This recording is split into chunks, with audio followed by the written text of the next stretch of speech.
The Trump administration's months of offensives against alleged Venezuelan drug boats resulted in a full-scale invasion of the country and the capture of its leader, Nicolas Maduro. The United States Congress could have stopped Trump from doing as he pleased and prevented him from deploying U.S. military forces to Venezuela. But thanks to House Speaker Mike Johnson's tenuous hold on the majority, it isn't happening. The U.S. House rejected a resolution on January 23rd that would have stopped Donald Trump from deploying U.S. military forces to Venezuela, as the vote narrowly fell short of the majority needed to pass in the Republican-led Congress.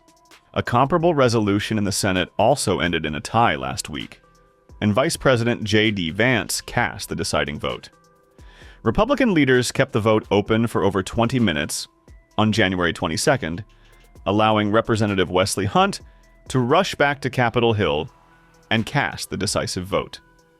On the House floor, Democrats shouted objections, accusing Republican leaders of breaking procedural rules. Two Republicans, Don Bacon of Nebraska and Thomas Massie of Kentucky, joined Democrats in voting for the measure. The War Powers resolution would have required Trump to pull U.S. forces out of Venezuela. However, the Trump administration told senators last week that no American troops are currently deployed there and said it would seek congressional approval before carrying out any major military action. But during the press conference announcing Maduro's capture, Rubio dismissed the need for congressional approval before launching strikes on Venezuela, saying, "It's not the kind of mission you pre-notify." And Trump heartily supported that. Did you notify any members of Congress in advance? Marco, do you want to talk about that? Because you were involved in it. Sure. We call members of Congress immediately after. This was not the kind of mission that you can do congressional notification on. It was a trigger-based mission in which conditions had to be met night after night. We watched and monitored that for a number of days. So it's just simply not the kind of mission you can call people and say, hey, we may do this at some point in the next 15 days. But it's largely a law enforcement function. Remember, at the end of the day, at its core, this was an arrest of two indicted fugitives of American justice, and the Department of War supported the Department of Justice in that job. Now, there are broader policy implications here, but it's just not the kind of mission that you can pre-notify because it endangers the mission. Plus, if I could add one thing to that, Congress has a tendency to leak. This would not be good. If they leaked, General, I think it would have been maybe a very different result. But I have to say, they knew we were coming at some point, you know. A lot of ships out there, they sort of knew we were coming. We went through. But Congress will leak, and we don't want leakers. Earlier, even during a closed-door congressional hearing, when the Trump administration was asked to present the full video of the September 2 Venezuelan boat strikes, not the edited one that allegedly killed two survivors, the administration refused.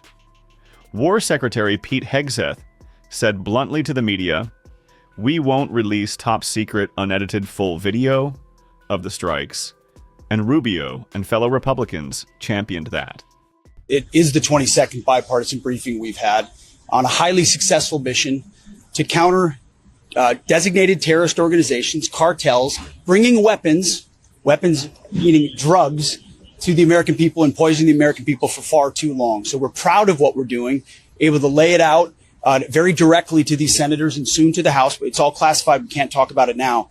We're also going to tomorrow allow the HASC and SASC to see the unedited video of the September 2nd, alongside with Admiral Bradley, who has done a fantastic job, has made all the right calls, and we're glad he'll be there to do it.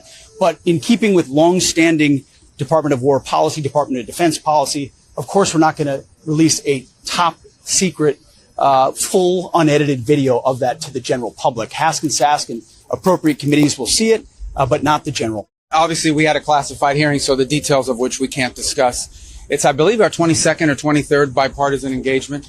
We'll continue to engage with Congress on this. We're headed to the House now to do a similar briefing and provide updates on this counter-drug mission, which is focused on dismantling the infrastructure of these terrorist organizations that are operating in our hemisphere, undermining the security of Americans, killing Americans, poisoning Americans.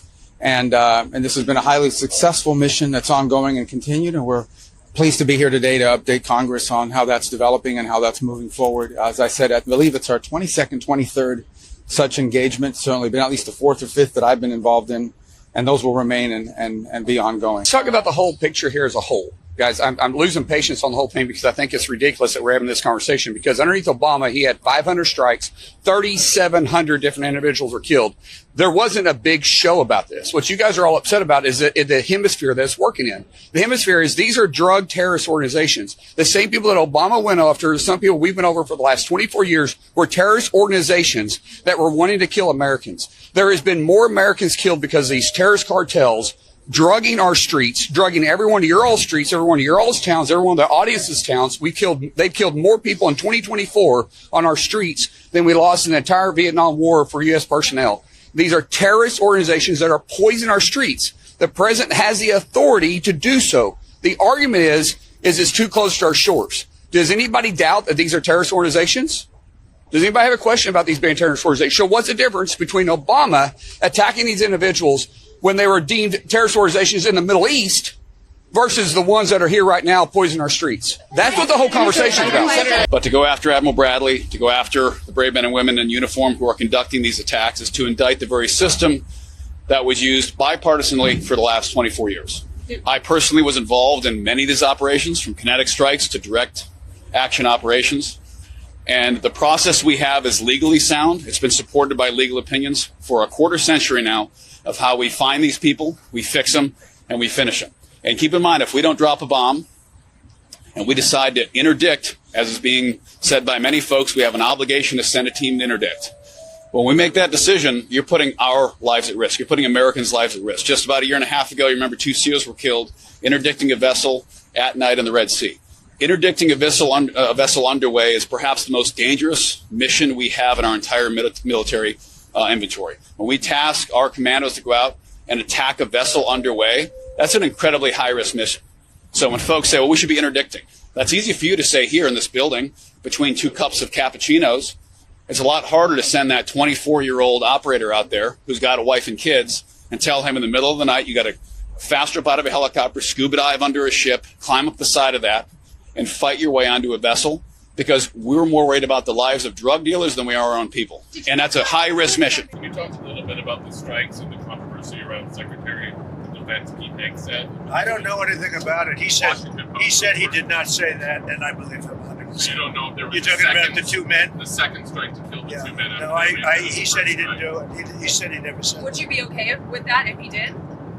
He said he didn't do it, so I don't have to make that decision. On the Venezuela boat strike, if there were a second strike that killed wounded people wounded in the first strike, are you thinking number one, that would be legal?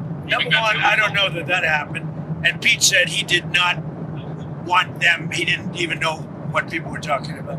So we'll look into it. But no, I wouldn't have wanted that. Not a second strike. The first strike was very lethal. It was fine, and if there were 2 people around. But Pete said that didn't happen. Does that make you? I have great confidence. You say there's no second strike?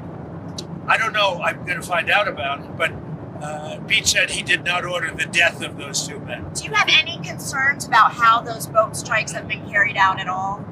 Very little, because you can see the boats, you can see the drugs in the boats, and each boat is responsible for killing 25,000 Americans. So, and they're doing an amazing job.